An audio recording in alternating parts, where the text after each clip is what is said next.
Indigenous, Métis, and Inuit peoples from across Turtle Island. As we hear the struggles of forced migrants today, we should be thankful for the stewards of these lands who support and shelter others forced from their homes.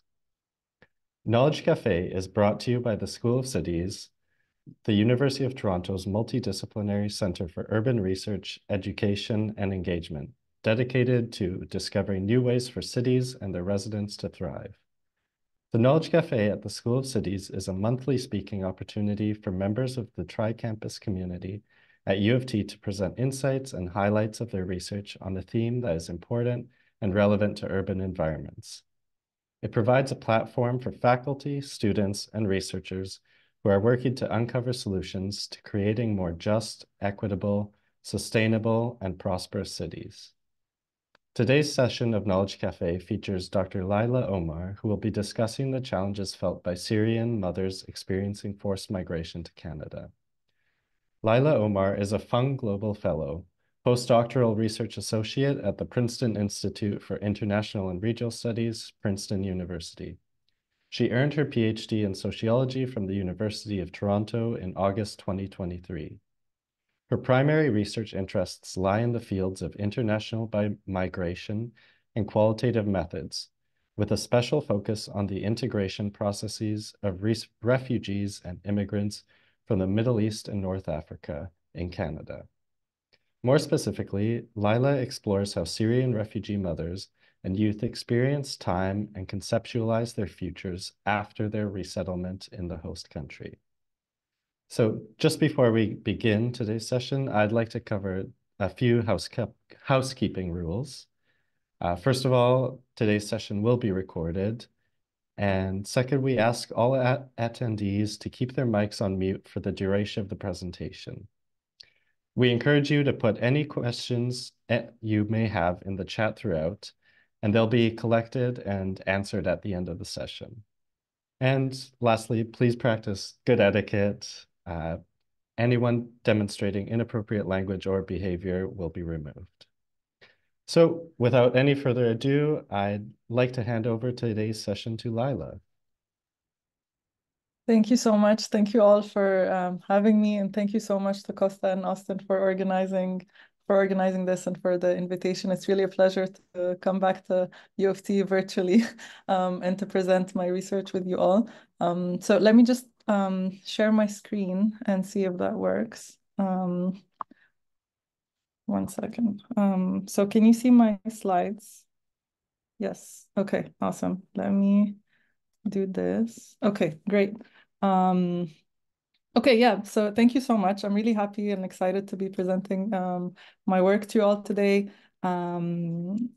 My presentation is titled Times of Uncertainty and Future Projections for Forced Migrants, the Case of Syrian Refugee Mothers in Canada, as Costa has mentioned. And actually, I just want to mention before I start that I did conduct my research and wrote about Syrian refugee mothers and teenagers. So I'm happy to talk about the teenagers as well in the Q&A if anyone is interested or has any questions. But for the sake of this presentation today, I'll be focusing on the mothers. So just to, whoops, let me see. Okay, this works. So just to start by giving you like a very broad idea about the research question that kind of guided my project before getting into the details, I was really interested in temporality and in seeing how temporality shapes forced migrants' experiences after they resettle in the host country. So this was my broad research question: how does time work with space to shape forced migrants' experiences after resettling in the host country, in this case, Canada? And my more specific research question was about Syrian refugee mothers and teenagers, like I mentioned, and how they experience time and uncertainty and perceive past, present, and future upon their resettlement in Canada. And also, very specifically, what role does language and language acquisition or the language learning process in the host country play in these, what role does it play in these temporal experiences? So this is just a very brief outline of how my presentation will go. First of all, I'll talk very briefly about the background context for the population that I studied. Then I have to mention RISE team, which is a research team that I joined in 2016 when I had just joined U of T as a master's student, because this is really where I developed all my research interests, and this is where I started actually, meeting with Syrian newcomers and talking to them. And this is how I developed my own doctoral project. And then I'll focus on the research goals and questions, my data and methods, of course. And then I'll spend the rest of the time talking about the findings. And I also received a lot of very interesting questions from many of you registered. So I'll try my best to answer those during my presentation. But of course, we can talk more about them or any questions that you have later on. So just to talk briefly about the context, of course, we all know about the Syrian refugee crisis, which began in 2011, which was described by scholars then as one of the worst humanitarian disasters since the end of the Cold War.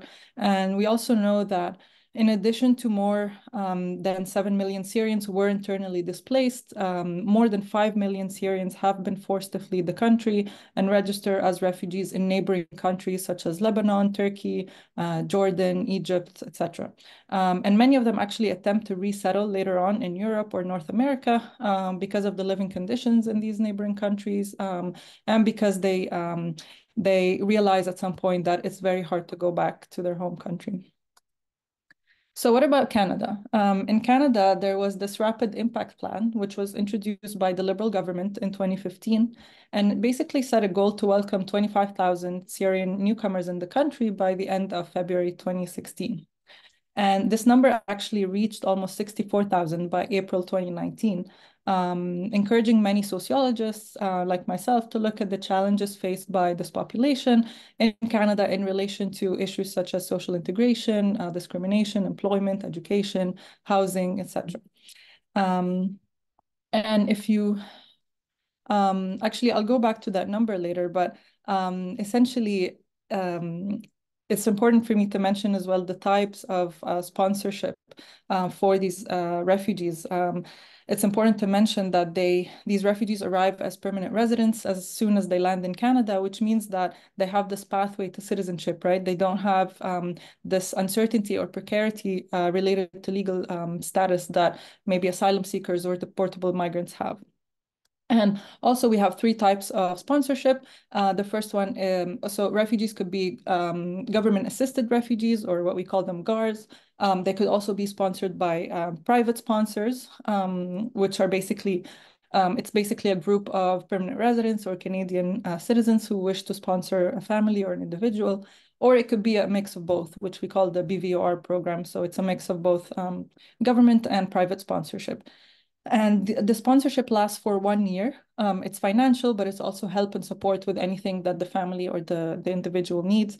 But after 1 year, the family is assumed to have the necessary resources to support themselves.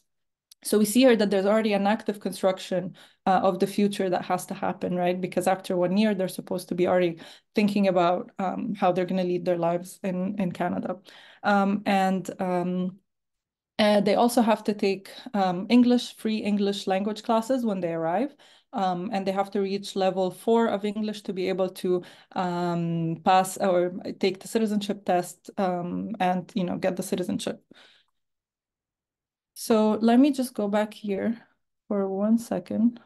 Does that work? Yes. Okay. So if you also look at the number here, you'll see that 4 in 5 of the Syrian refugees are mothers and children, right? Which makes it a very important group to consider as well. And I'll come back to that in a little bit. So what is RISE team? RISE team is essentially a research project or team that was developed in the sociology department at U of T, where I was. It stands for Refugee Integration, Stress and Equity. And it was in 2016 at a time where the Canadian government was actually funding a lot of research projects across Canada to really focus on issues related to the integration process of Syrian refugees in Canada. So this was a project that we started.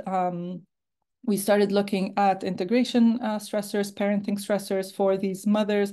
And then it was mostly based on interviews, so in-depth interviews with the mothers. And that basically, that pilot study that we conducted in 2016, 2017 really developed into this big, very large longitudinal study that we then carried out with like a huge team of maybe 14 to 15 research assistants.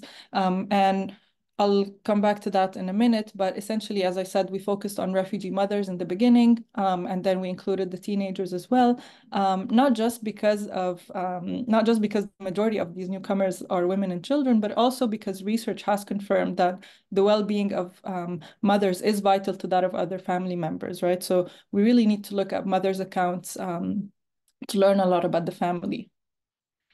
And essentially, our team really wanted to center mothers' voices or women's voices in our project. So we made sure to have all the RAs be fluent, proficient in Arabic, to have this very similar cultural and linguistic to share the similarities with the research participants. All our interviews, like I said, were conducted in Arabic. We also included a lot of participatory action activities, which I can talk about later on in the Q&A if anyone is interested. But we essentially wanted to really involve the mothers as much as we could in our research process. So back to my research goals and questions. And like I said, we were doing a lot of interviews with these mothers, and I conducted many of these interviews myself with the mothers and the teenagers, looking at integration stressors. But what I was really interested in is temporality. And when I was talking a lot to these mothers, I realized that they had a lot to say about time, about their perceptions of time, about how they perceive their past, present, and future.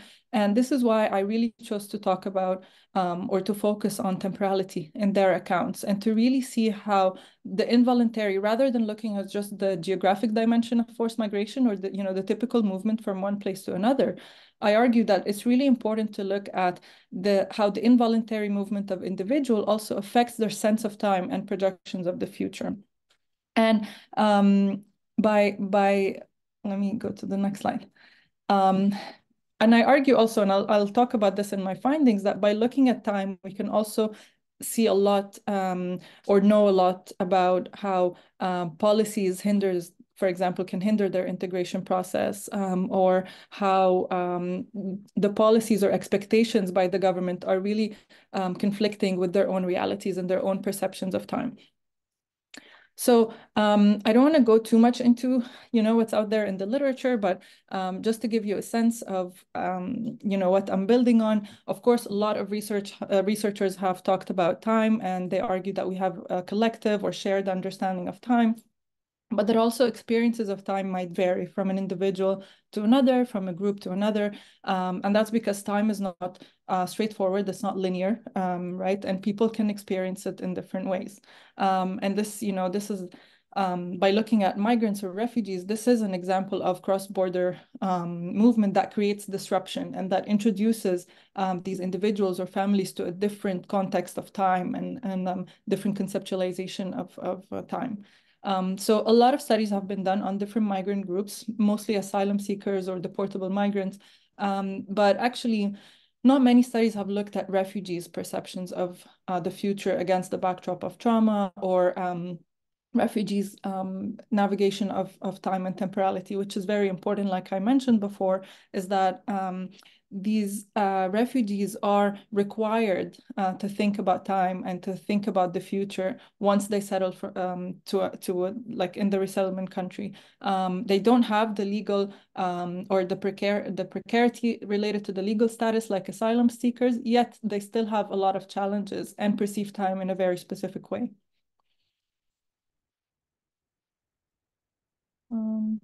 Okay, so onto the data and methods. Again, I use for my own work or my own doctoral dissertation, I also drew on the interviews that were conducted for RISE team, but I also conducted many of the interviews myself, focusing really on this notion of temporality, questions around time and future projections. But I do use, for the pilot study in 2016, 2017, we conducted 2 waves of interviews. So the first wave was actually just a few months after the family's arrival, which was very, very important and interesting because they had just arrived in Canada. And then wave 2 of the interviews were conducted 3 to 6 months later, which was just around the time that the first year was ending, which is also a very critical time because the first year of support, whether by the government or by private sponsors, was about to end. So this is also very important to take into account when we're talking about temporality and time. And then we also had, I conducted interviews as well for the longitudinal study. That's between 2018 and 2021. And of course, like I said, they were conducted in Arabic, recorded and transcribed. And I'm happy to talk more about the methods if anyone is interested. Essentially, we also interviewed or recruited participants from 2 main regions in the GTA. So the first one is Peel region, which has a sizable first and second generation newcomer receiving area. And we used a neighborhood center that provided many services for these refugees, including the language classes that I'm talking about. So we recruited many people from there. And then also in the city of Toronto, we mostly relied on snowball sampling through the RA's personal networks. So the findings, the most exciting part for me. Again, just to remind you, this was my main research question that guided my project: how do Syrian refugee mothers experience time and uncertainty, how they perceive past and future and present upon their resettlement in Canada, and what role does language or language learning play in those temporal experiences. So basically, I'm going to divide my findings into 2 sections to basically answer those 2 research questions. And for the first one, I'm focusing mostly on findings that I published in this paper in the Journal of Ethnic and Migration Studies, where I really focus on the mother's future projections in that first year, the initial period of resettlement. But for the sake of this presentation, I'm also bringing in other examples from the longitudinal study to really show you how these concepts or findings are still prevalent, not just in the first year. And essentially, when analyzing the interviews, 3 main ways of imagining the future and conceptualizing time more broadly emerged and were recurrent.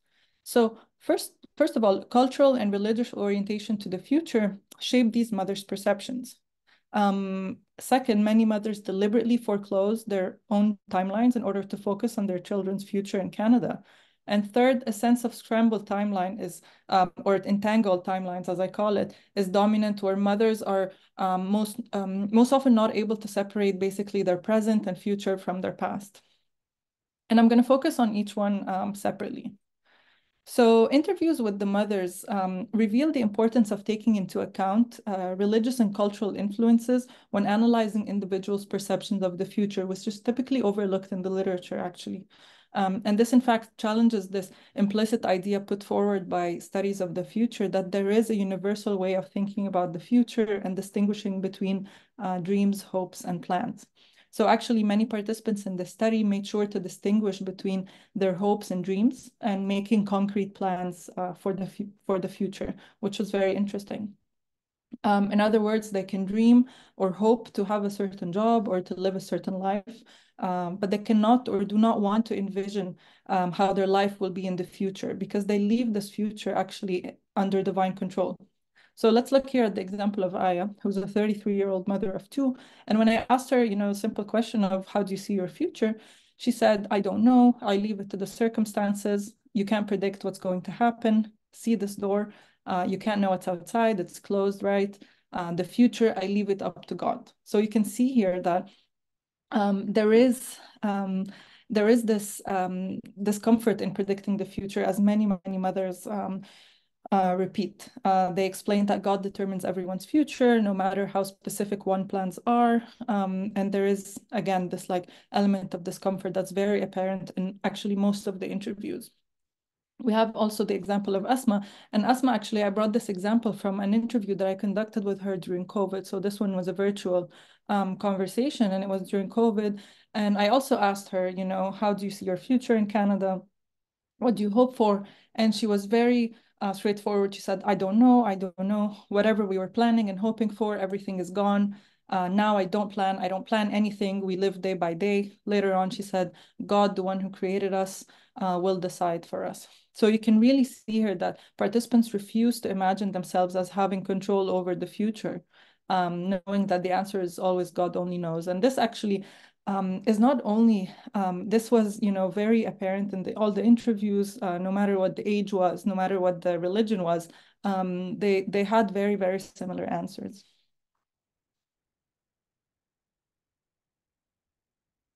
So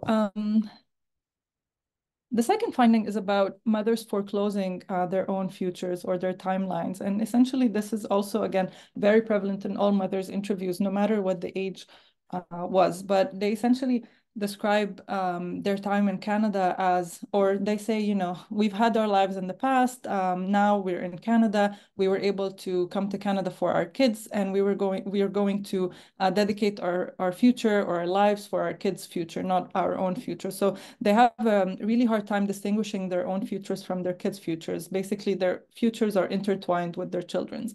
And this idea is represented in Dalal's answer, for example, who said, again, when we asked her, how do you see your future? She said, I don't have a future. My future is for my kids. It's over for me, my age. So she uses her age as kind of like a way to justify why she says that.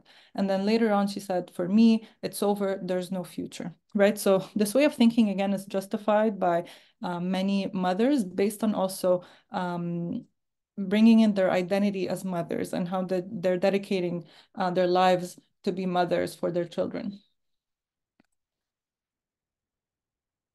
Um, We have here another example of Asma, who I just mentioned in the previous slide. And also, again, when I asked her about the future, she talked about the same thing. I don't really think about my future. I just think about my kids' future. I'm not young to be thinking about my future, to think about working or doing this or that. I just have to think about the kids' future. And what's interesting, like I mentioned, is that you know, these two mothers are 47, 53, but mothers as young as 25, 27 were saying the exact same things. They really had foreclosed their futures. They did not want to think about their own futures and really wanted to dedicate their lives to their children. And while some participants might have some dreams, such as buying a house or marrying off their children, or even performing Hajj, which is the sacred pilgrimage in Islam, these dreams were not specific to them, and instead they involved the entire family. So lastly, mothers' answers to questions related to the future also suggest a sense of entangled timelines where they unavoidably link the future to both the past and the present. So these women constantly think about what they have lost. They reflect on their current struggles, on the limitations of being a mother, and the challenges of imagining the future when there are so many burdens and traumatic experiences from the past and struggles in the present are highlighted in the mother's answers. And actually, many mothers find it difficult to cope with the new lifestyle and new values in the host country, which ultimately hinders this integration process, and it decreases their sense of mastery and control over their own lives. So we see here the example of Manar, which is very interesting. We're having this interview, and I asked her a very simple question, like, do you have a sense of control over your future? And you know, her answer, as you can see on the slide, is her really, by asking her about the future, she cannot help but bring up the past and the present. So she would say, you know, I have survived insane conditions, war, my children and myself have come through that. Later on, she says, the teacher at school tells me that this is good, that I'm going to school and learning, but I need to be better than I am. I have to be better. So she also talks about her private sponsors and her conversations with her sponsors, her conversations with the teachers. And you can really tell how, you know, this one question led to this long answer where she really combines past, present, and future, you know, showing this like sense of entangled timeline that I talk about in the paper. So let me move on to the next set of findings or questions, which are related to language. And actually, in my fieldwork and in my research with these moms, I realized that also English language learning plays a huge role in the way that they talk about time and perceive the future, which became, this is a whole other paper that I worked on. Proving that language is really important, and that actually the way that the mothers experience the language learning process shapes their temporal experiences beyond the first year of resettlement. So not even think, if we move on from the first year, over time, it still constitutes a big problem and shapes the way that they perceive their future. So I analyze the different ways in which these mothers find themselves stuck in the present, where multiple structural barriers and individual challenges significantly slow down their language acquisition process and prevent them from achieving other goals. And we see here the clear conflict, as I'll show you in the next slides, the clear conflict between government expectations for the long-term future and participants' immediate priorities, which underscores how language, space, and time co-construct notions of the future, which is really important. This is the thing, this is what I'm really arguing in this paper or in these findings, is that we really need to take a look at the linguistic dimensions of forced migration and how language there is this interplay between language, time, and space. So the first set of findings is about this nostalgia towards the past. And essentially newcomers or interviews with these newcomers revealed that their proficiency in the Arabic language, their mother tongue, is associated with a sense of nostalgia towards the past and past feelings of comfort, security, and mastery, not just in their home country, but also in the transition country that they lived in. So these past feelings are in clear opposition to their present situations as newcomers in Canada with a serious lack of proficiency in English. When sharing their experiences learning the language, many mothers talk about fear, talk about being scared in relation to communicating with others, to learning the language and expressing themselves in English, as opposed to their sense of control and mastery that they had in their home country or in the transition country. We see here the example of Basma, who's a 49-year-old mother of two, and she studied law, she was a lawyer, and then she worked as an assistant manager at a company in Saudi Arabia. And she was discussing her struggle in learning English in Canada. So she said, I'm scared of studying and getting a new degree because of my English. Later, she says, I'm scared of English. I'm scared. In my country, I studied law in Arabic. I'm a lawyer back home. So you can really see here that throughout the interview, Basma really constantly compares her situation in Canada, having to learn English, to her previous life where language proficiency was never an issue. And when thinking about her present situation and how scared she is of pursuing a new degree that would be taught entirely in English, she automatically brings up the past where she was a lawyer, she was a successful employee, and she had no problem with the language. She states being scared multiple times because her present situation reminds her of the sense of mastery and power that she lost. We also see many moms talk about this erosion of personal dignity. And this was a very interesting and sad example from Najla, a 51-year-old mother of three, who was actually a nurse back home.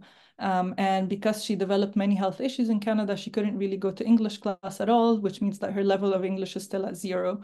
She's not able to speak English at all. She was hospitalized and she had a very discriminatory or racist instance with a nurse, and she really couldn't defend herself. So she talked a lot during the interview about this instance of discrimination where she really could not defend herself at all. And then later on, she talks and she mentions this. She says, I wish I had stayed in school and tried to learn, even though, she really couldn't go because of her health issues.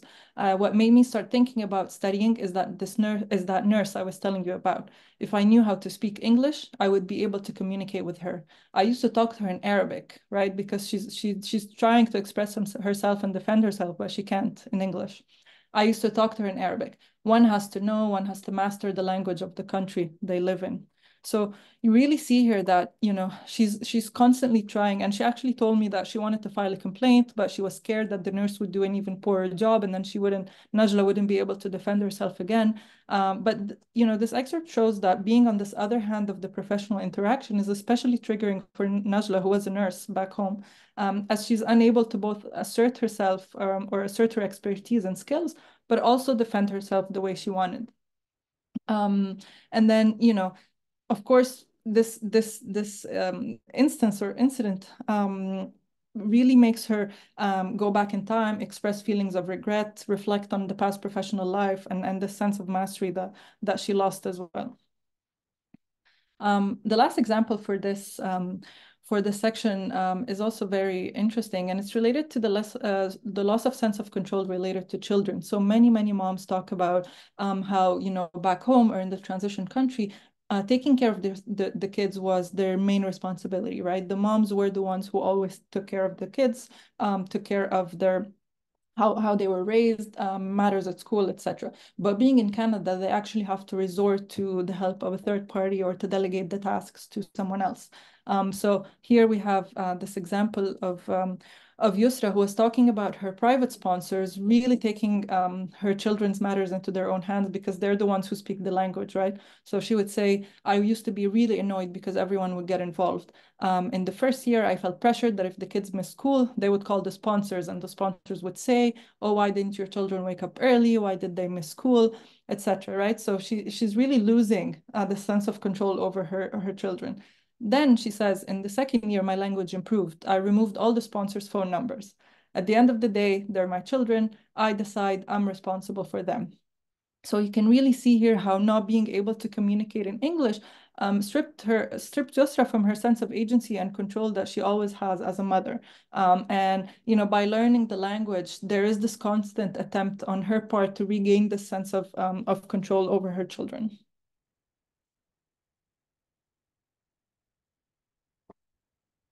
So Mother's accounts also reveal the clear conflict between government expectations for the long-term future and immediate needs that they have to address. So we have several individual challenges such as health issues, having children with disability, and life events, which prevent these mothers from being able to learn English as consistently and smoothly as they are encouraged to. Also, the lack of additional support services and resources, which we can talk about more later on, but you know, access to affordable childcare, absence of extended kin, which is traditionally very important for Syrian families or Middle Eastern families in general, because these are really needed to help with raising children. And taking care of children. Limited government support as well. All of these make it extremely difficult for them to overcome these barriers. And these then create the sense of stuckness that they are unable to escape in the present. For instance, we have here the example of Hala, who is a mother of 5. She lived in Jordan with her family for 5 years before moving to Canada. And she has a son who was diagnosed with autism, which means that she has to take care of him 24/7. She cannot go to the English class until he joins the school full-time, right? So she says, I'm just waiting for Muhammad to have a full-time schedule at his school for me to be able to start going to class. Later on, she says, I need more people to help me, such as my brother and his wife. My sister-in-law had always helped me before. My brother can take him to his house. He could also take me out if I feel depressed. My sister-in-law can help me fold the laundry, etc. Right? So she's listing all the things that she used to get help with when she was still in Jordan with her brother, her sister-in-law, who cannot come to Canada, who are still struggling to leave Jordan, basically. And you can see here that it's really difficult for her to do anything besides take care of the family and take care of her son.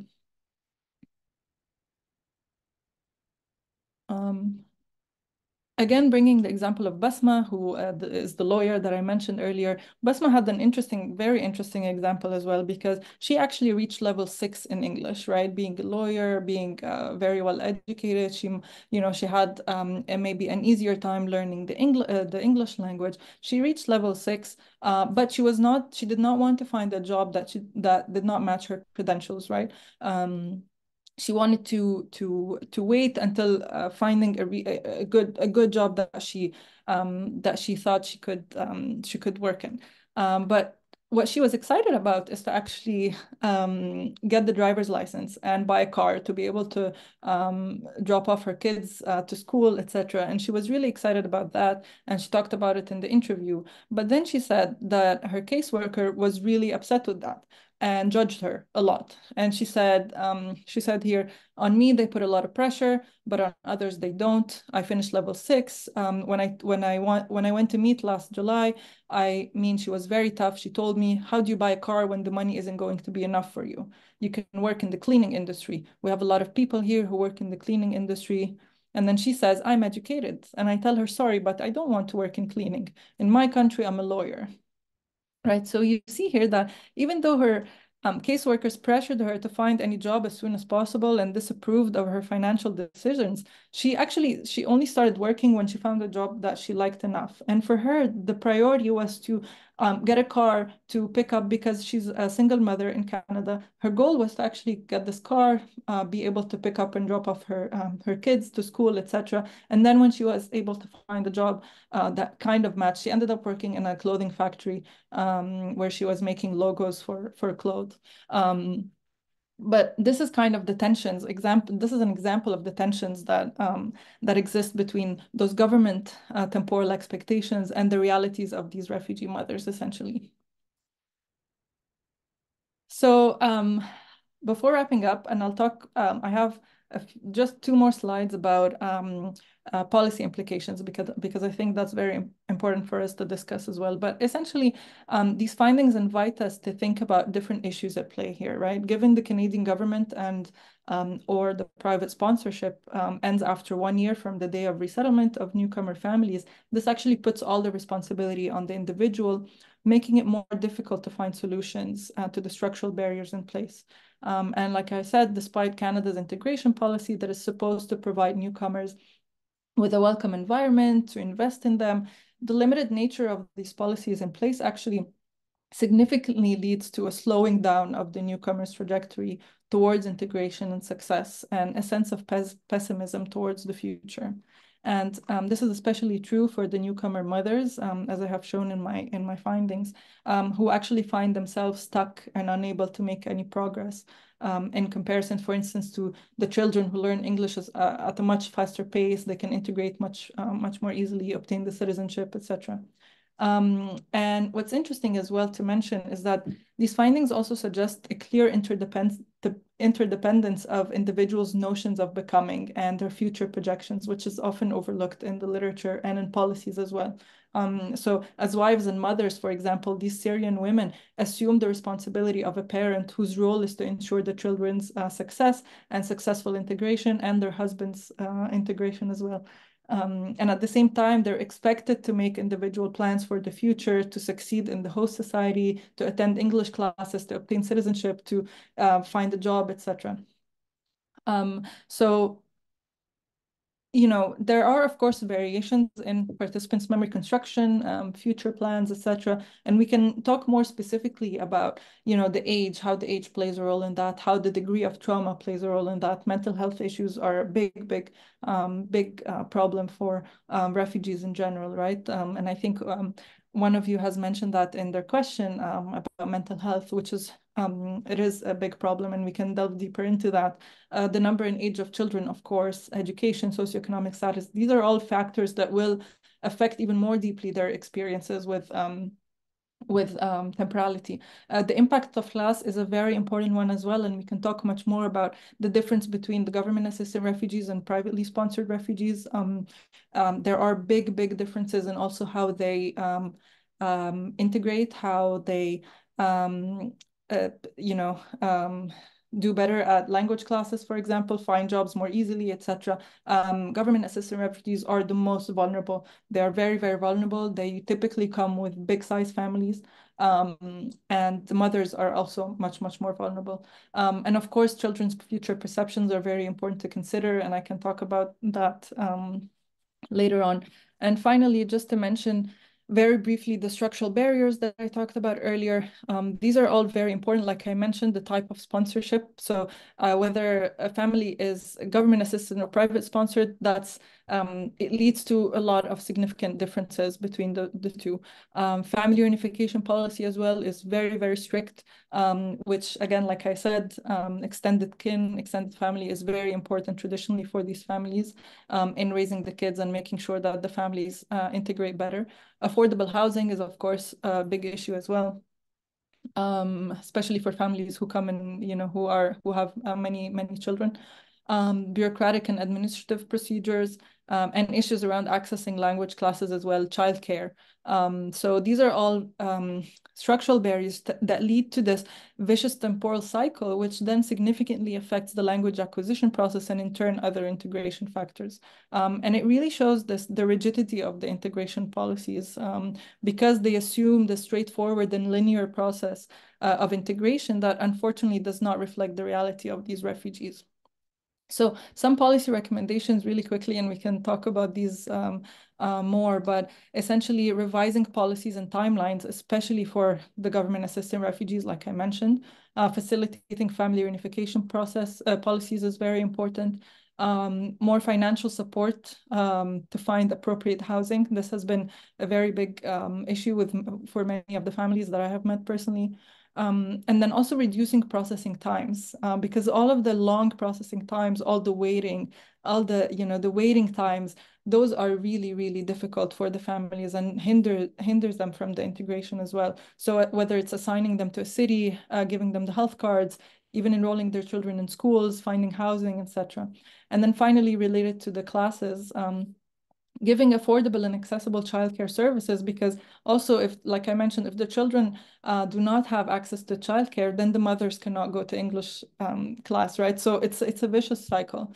And then also we can start thinking about changes in teaching style, curriculum taught, and format of the classroom and the class. And then, of course, we have to consider the newcomer social context when we're designing these classes.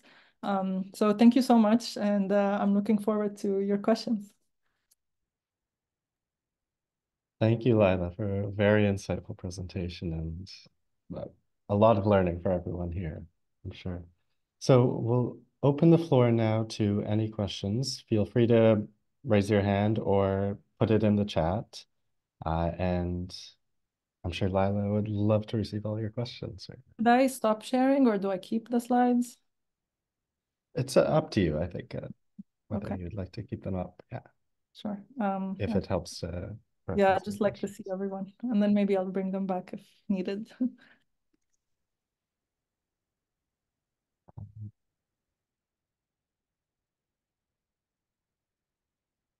Lila, can we have your contact information put into the chat if you're comfortable sharing that again? Of course. I can just keep this if that's okay. Yeah, thank you so much. Just Okay. need to copy that over. So we got one question in the chat about how many participants did you interview for your study? Yeah, so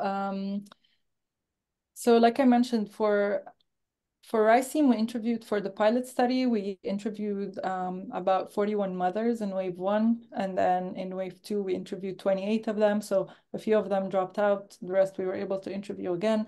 And then in the longitudinal study, we interviewed 50 mothers, so 50 families, so 50 mothers and then their teenage children. It was a total of about 148 individuals. And then for my own dissertation, like doctoral project, I focused on all of these mothers, but I also focused more deeply on 20 of the mothers for which I conducted all of the interviews, basically from 2018 until 2020, 2021, 2022. Yeah. So one question following up, I think, on that in the chat is asking about whether that was women in the US or Canada or both. So you mean the women I interviewed? I believe Yeah. that's what the Oh, question is. yeah, if that's what they mean. So all the women we interviewed were in the Greater Toronto area. So those are Syrian refugee women who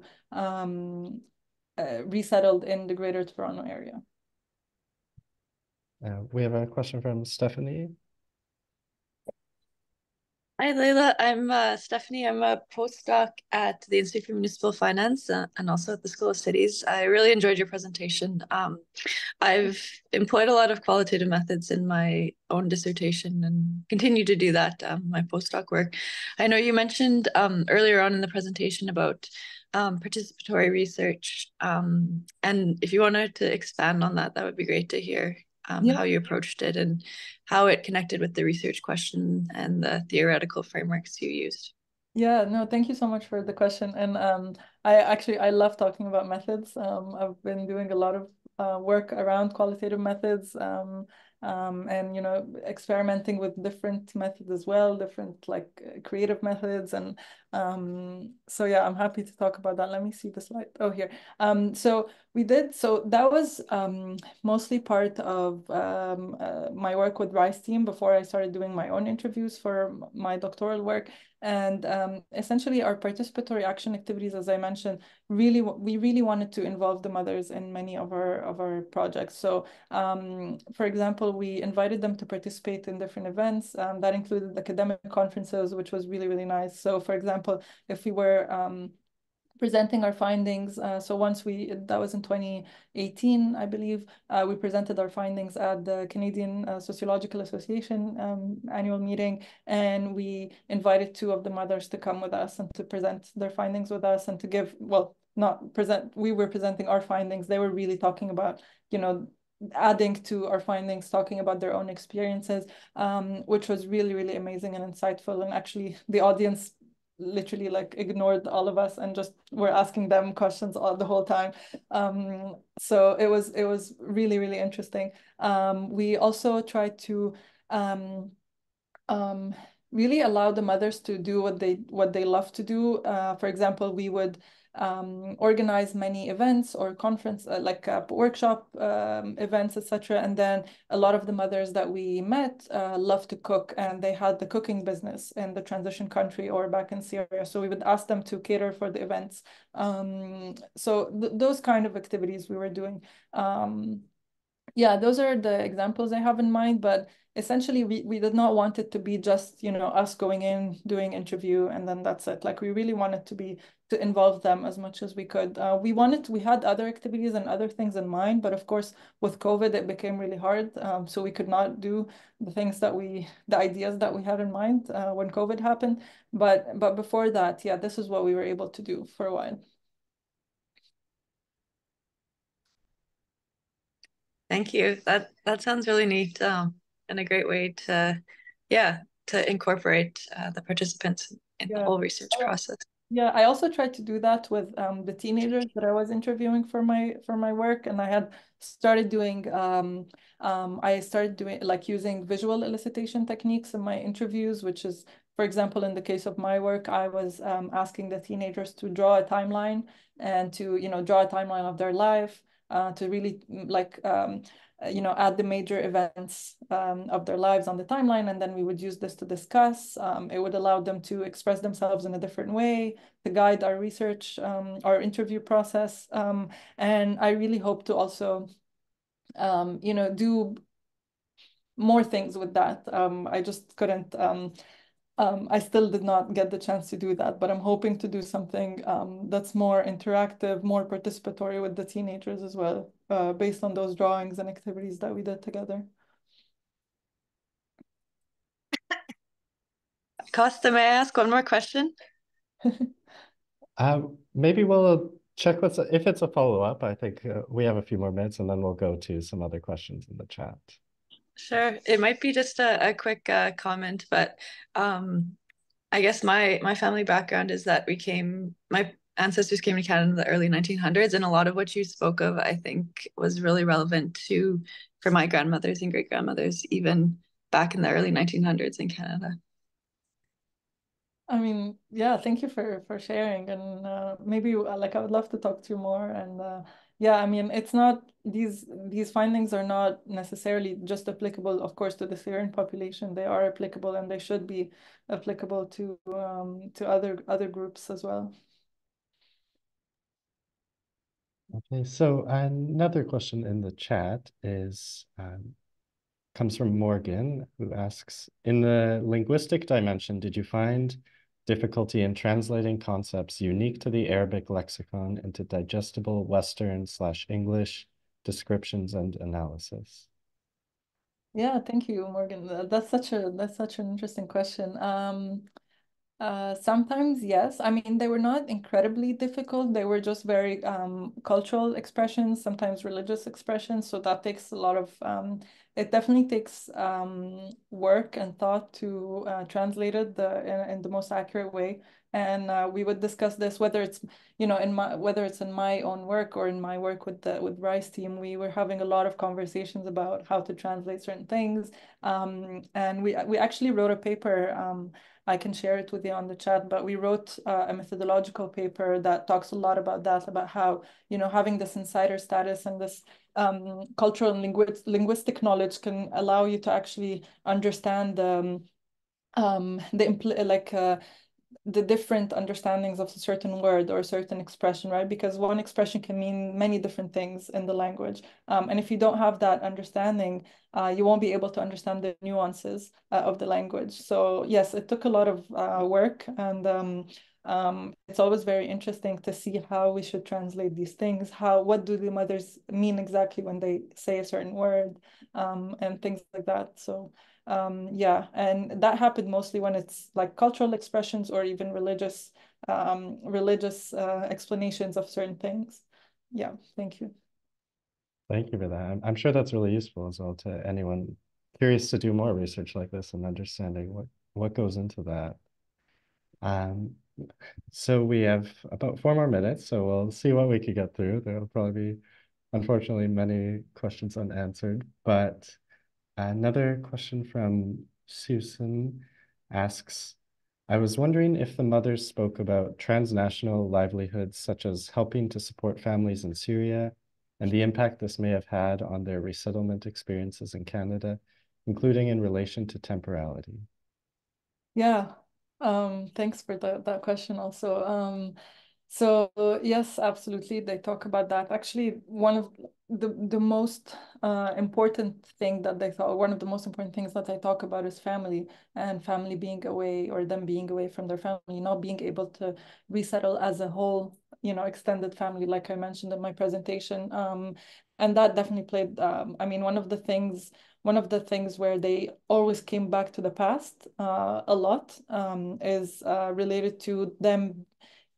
For example, they would always compare their time in Syria and in the transition country versus their time in Canada, in the sense that in Syria and in the transition country, even if their living conditions were not great, even if there was not safety, but at least they were with their families. This is kind of their language. At least my mother was there. At least, my siblings were there. At least I was with them, things like that. And then actually, I'm writing another paper right now that's under review, that focuses on the family unification policy in Canada, and how the mothers navigate that, how they find different strategies to deal with the strict navigation policies, whether it's trying to sponsor a son or a sibling to come, whether it's to find someone who helps them to sponsor them, whether they go through the family unification route, or they're trying to navigate ways to find ways to deal with that issue, because the most important thing for them is to resettle as a family and to have the family around. And I think there was another part of the question that I forgot as I was speaking. Yeah, I mean, if I remember it, I'll come back to it.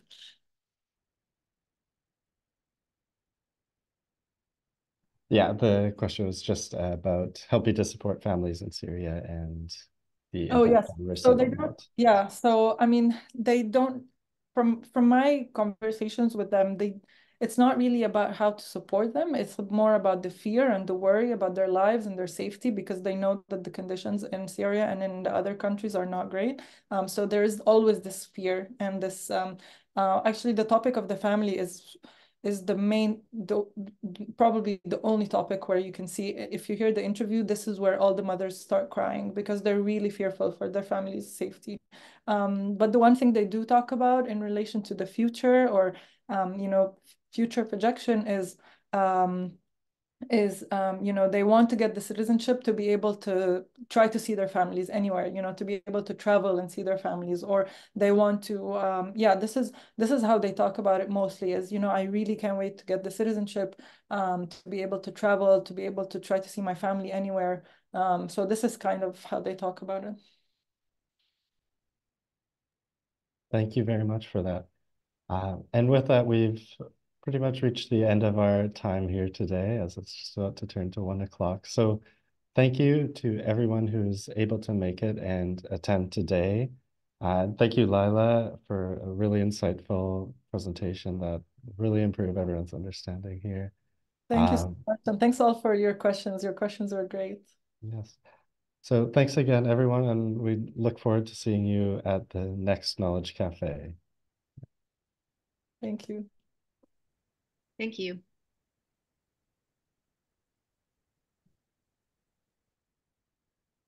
Lila, this is MB. Did you see my private message?